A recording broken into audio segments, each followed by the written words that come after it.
Ada 11 tower di Peak 2 itu. Tower Tokyo. Tower Tokyo itu ada 11. 8 tower sudah terisi penuh. Penuh. Penuh. Dari mana itu? Ya kita tahu lah. Bukan jalan.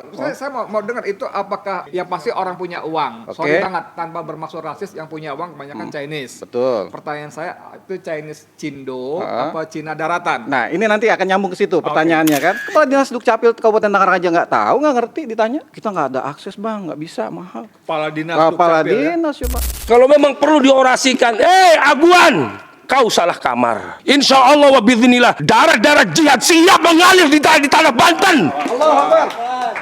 Pak, tolong Pak, tanah saya kalau Bapak ketemu dengan Nono Sampono, saya yakin selesai Pak, karena Nono Sampono juga sudah membuka ruang itu begitu. Saya bilang begini Pak, saya datang, Nono pasti menerima dan pasti selesai urusan Bapak. Tapi bagaimana dengan urusan rakyat yang lainnya? Saya inginnya yang memediasi itu negara. Kenapa? Kalau negara yang memediasi, semua akan diselesaikan persoalan rakyat ini.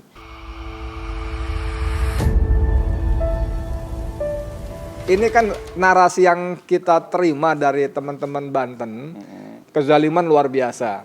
Lalu aksesnya dijaga begitu rupa. Nggak sembarang orang bisa lewat. Lalu Aguan bisa mengendalikan semua aparat hukum sampai tingkat desa. Bahkan sampai presiden. Maka kita sebut ini sudah negara dalam negara. Gimana Bung Iwandatnya? Ya bismillahirrahmanirrahim. Assalamualaikum warahmatullahi wabarakatuh. Waalaikumsalam warahmatullahi wabarakatuh. Ya, sebenarnya anak SD, anak SMP udah paham sebetulnya negara dalam negara itu seperti apa tuh mereka udah paham sebenarnya. Maka kadang-kadang suka aneh lah, banyak aktivis, banyak tokoh masyarakat, pejabat yang kemudian justru kontra narasinya mana negara dalam negara itu seperti apa gitu kan, nggak ada faktanya tuh tetap negara kesatuan Republik Indonesia gitu. Ya karena perspektifnya, kalau perspektifnya tuh cuan, duit, maka kedaulatan tuh nggak jadi urusan buat mereka. Ini kutipannya sama dengan Khalid bilang begini dulu. Oh gitu. Nih. Sama ini, kenapa begitu? Padahal kita nggak janjian loh. Nggak janjian kita. Iya. Sekarang inilah, ini yang sederhana aja. Semua produk regulasi yang dibuat untuk memayungi proyek mereka itu, proyek ilegal mereka itu kan pada dasarnya aturan-aturan yang sengaja dipesan by order. Jadi sekarang kalau misalkan orang dengan kemampuan finansial mampu membeli pejabatnya, mampu membeli aparatnya, lalu kemudian dibuatlah aturan sesuai kemauan mereka, apa bukan namanya negara dalam negara? Kan begitu. Sekarang coba, ada 11 tower di Peak 2 itu. Tower Tokyo. Tower Tokyo itu ada 11. 8 tower sudah terisi penuh. Penuh. Dari mana itu? Ya kita tahu lah. Bukan jalan. Saya mau dengar itu apakah ya pasti orang punya uang. Oke. Sorry banget tanpa bermaksud rasis, yang punya uang kebanyakan Chinese. Betul. Pertanyaan saya itu Chinese Cindo apa Cina daratan? Nah ini nanti akan nyambung ke situ pertanyaannya kan. Oke. Terisi penuh itu towernya. 8 tower ya? dari 11. Lalu ada beberapa klaster yang juga terisi penuh. Kalau hitungan kasar kita udah ribuan itu yang nentapis itu. Sekarang kita giliran tanya ke RT, ke kepala desa, ke lurah gitu, ke camat, itu orang mana? Mereka nggak tahu, nggak ngerti. Kenapa? Karena nggak bisa masuk, nggak ada akses. Oke. Data itu ditutup, nggak bisa, harus ke Kementerian Dalam Negeri. Oh kan hebat ini. Berarti ada warga yang punya privilege khusus. Wah hebat banget kan. Kita aja kalau ke kampung orang 1 kali 24 jam itu harus lapor ke RT. Harus tahu itu orang mana, dari mana, ngapain, perlunya apa. Lah ini menetap di situ, punya tempat di situ, punya rumah di situ, kita nggak tahu orang mana. Kepala Dinas Dukcapil Kabupaten Tangerang aja nggak tahu, nggak ngerti ditanya.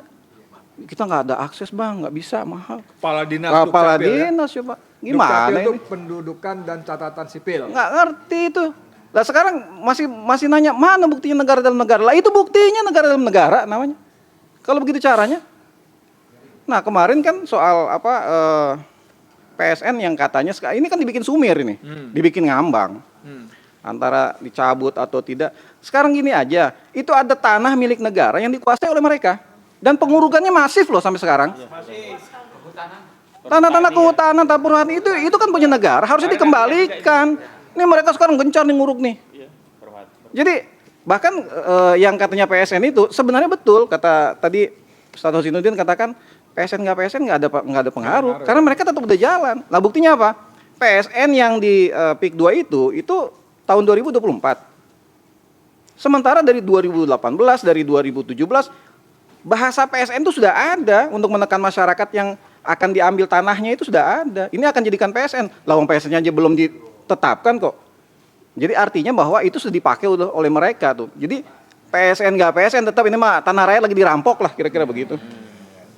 Nah soal yang tadi, ya saya nggak ngerti ya, karena frekuensi hati manusia itu kan dia ada mekanisme sendiri lah gitu kan, tersendiri. Jadi walaupun tidak ada janjian segala macam, pasti akan nyambung. Dan itu adalah sunatullah. Ya.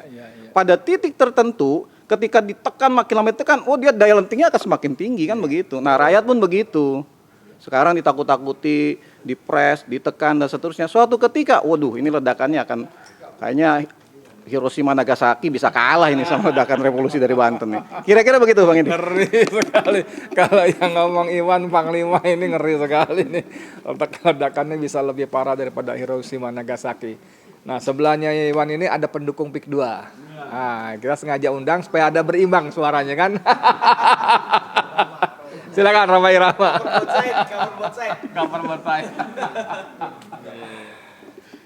Assalamualaikum warahmatullahi wabarakatuh. Waalaikumsalam warahmatullahi wabarakatuh. Cengkoknya dapat ya. Ya pemberian orang tua. Kita alhamdulillah. Kebetulan memang saya punya adik dikasih nama Ahmad Dalbar. Waduh, artis-artis semua itu ya. Terus punya adik lagi dikasih nama Obi Mesah. Masya Allah. Ya begitulah kira-kira. Terus terlepas daripada Roma sendiri, kalau bicara tentang nyanyi, hobinya apa? Apakah Roma irama soneta apa gimana? Saya Iwan Fals. Oh iya, bongkar. Justru kalau bicara tentang lagu Roma, apa ya? Kapal. Nyaris nggak apa. Kapal.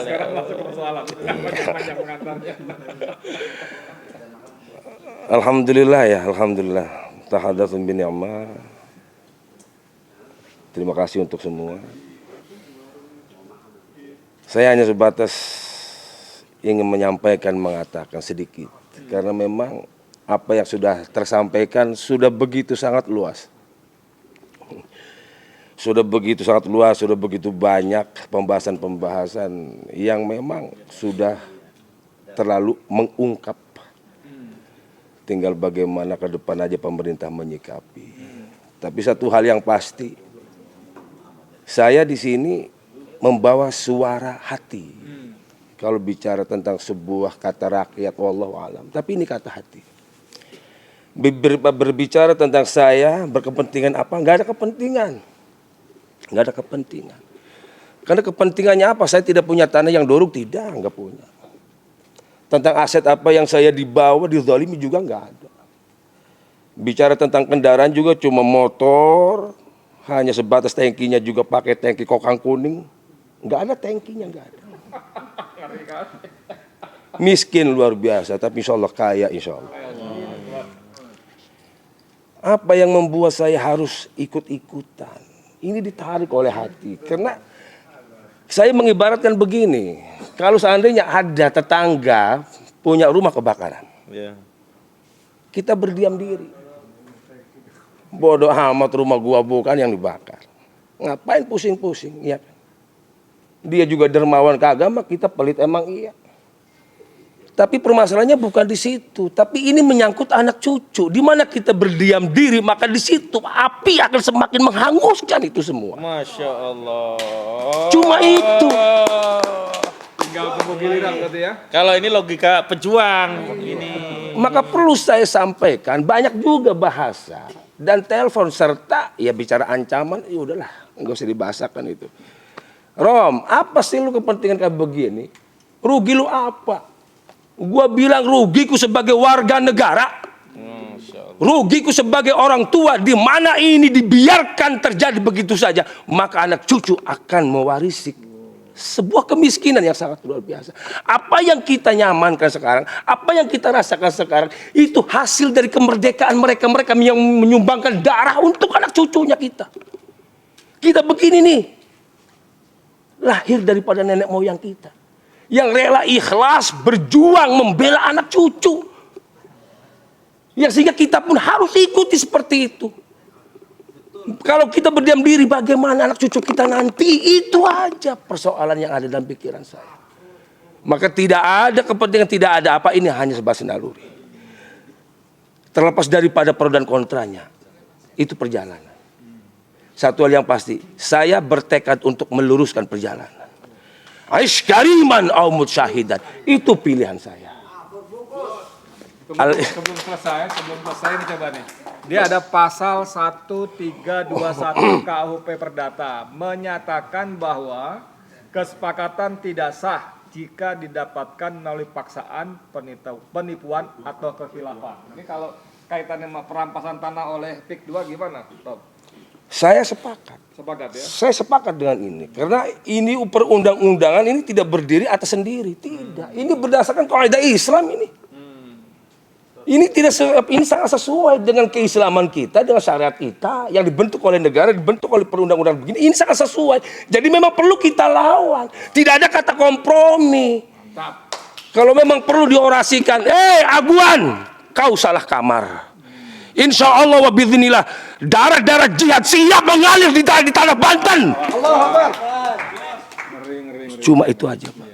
Jadi tadi saya ketipu, tadi dibilang ini pendukung PIK 2, ternyata begitu modelnya. Memang benar. Kalau memang perlu disampaikan, memang benar. Saya memang mendukung PIK. Tapi mendukung untuk di bumi hanguskan, untuk diratakan, bukan untuk didirikan. Akhirul kalam, usikum binafsi bittaqwallah. Wassalamualaikum warahmatullahi wabarakatuh. Terima kasih. Saya akhirnya mau nggak mau menutup pembicaraan tanpa memberi sebab memberi sentimen lu sentimen jangan gitulah. Tapi mumpung kita mengutip pasal 1321 KUHP Perdata, ya kita minta nih Bung pengacara kita coba kasih perspektif juga. Monggo silakan. Ya, jadi hubungan keperdataan dalam proses jual beli itu kan harus memenuhi dua syarat. Syarat subjektif, syarat objektif. Syarat subjektif itu terkait para pihak yang melakukan transaksi jual beli. Syarat objektif itu terkait objek yang mereka perjualbelikan. Objek jual beli itu misalnya narkoba. Nah, ini tidak memenuhi kausa halal sehingga transaksi jual beli narkoba itu bertentangan dengan hukum. Walaupun syarat subjektifnya dipenuhi, antarodi, atau dalam bahasa hukum disebut dengan asas fakta san servanda. Nah, 1321 KUHP itu menegaskan bahwa setiap transaksi yang tanpa kesepakatan para pihak, yakni dengan tekanan, atau kalau dalam bahasa agama tidak antarodi, tidak dengan keridhaan, itu batal demi hukum. Makanya kenapa tadi Mang Khalid mengatakan itu dikembalikan status quo, pemiliknya adalah tanah kembali ke pemiliknya. Mengenai uang DP dan uang yang sudah dibayar itu menjadi hangus. Kalau mereka meminta uangnya, ya kembalikan secara natural lagi itu bentuk tanahnya. Ini berkaitan dengan asas fakta san servanda. Kesepakatan dalam transaksi itu tidak ada. Kenapa? Karena transaksi itu dilakukan atas intimidasi, atas sesuatu yang tidak diinginkan oleh subjek dari pelaku transaksi jual beli. Kan tidak dipenuhi syaratnya, begitu loh. Nah, ini yang sebenarnya harusnya dimediasi oleh negara. Makanya kan pernah ada orang yang menyarankan saya bertemu dengan Nono Sampono untuk memediasi perkara dia. Dia dari Singapura, pengusaha itu datang ke saya melalui satu podcastnya di Diskursus.net. Datang, ya Tionghoa juga keturunan dari Singapura. Dia minta, Pak tolong Pak, tanah saya kalau Bapak ketemu dengan Nono Sampono, saya yakin selesai Pak. Karena Nono Sampono juga sudah membuka ruang itu, begitu. Saya bilang begini Pak, saya datang, Nono pasti menerima dan pasti selesai urusan Bapak. Tapi bagaimana dengan urusan rakyat yang lainnya? Saya inginnya yang memediasi itu negara. Kenapa? Kalau negara yang memediasi, semua akan diselesaikan persoalan rakyat ini. Tapi kalau saya cuma datang ke Nono, saya kemudian dianggap pengkhianat karena hanya memikirkan urusan klien. Saya tidak mau bertransaksi dengan Agung Sedayu untuk menyelesaikan ini sebelum negara hadir. Kan ini persoalan semua masyarakat, begitu loh. Nah, balik lagi kepada perjuangan kita tadi, kenapa sih kita kadang-kadang kan ada yang jangan tunjuk hidung ya, jangan sebut nama. Justru dalam konteks hak dan batil itu harus tegas, harus sebut nama. Aguan, Antoni Salim ya, Nono Sampono harus jelas. Jangan oligarki masih umum-umum, jangan. Kenapa? Masyarakat juga harus tahu, oh yang hak itu ini, yang batil itu ini. Jadi jelas, nanti kalau ada yang membela yang batil, yo gampang kita lebih, oh ini tuh pengkhianatnya. Apalagi pengkhianat itu menelanjangi ya aibnya sendiri, ya sudah kita goreng saja. Saya terus terang, kalau ada orang-orang yang dalam pandangan saya ada catatan dalam perjuangan ini, saya simpan aib dia karena dia saudara saya. Siapapun itu. Tapi kalau dia sudah pamer dengan dukungan dia kepada kezoliman, ya ini harus kita ingatkan kepada masyarakat. Agar apa? Pertama, masyarakat jangan mencontoh ya perilaku pengkhianat ini. Yang kedua, agar masyarakat juga dihindarkan dari mudarat ya pengkhianat ini. Yang ketiga bagi kita, ini agar diamputasi. Karena apa? Sebenarnya kalau ada pengkhianat dalam barisan perjuangan itu, kita justru harus gembira kalau dia keluar dari barisan. Gembira, bahagia. Udah jelas. Ngapain kita ya berkumpul dengan pengkhianat? Nah, hari ini justru pengkhianatnya paling banyak dari aparat pejabat negara. Nih coba bayangkan. Pengkhianatnya Menteri ATR, Menteri KKP. Kenapa pengkhianat? Loh mereka sekarang kan bungkam.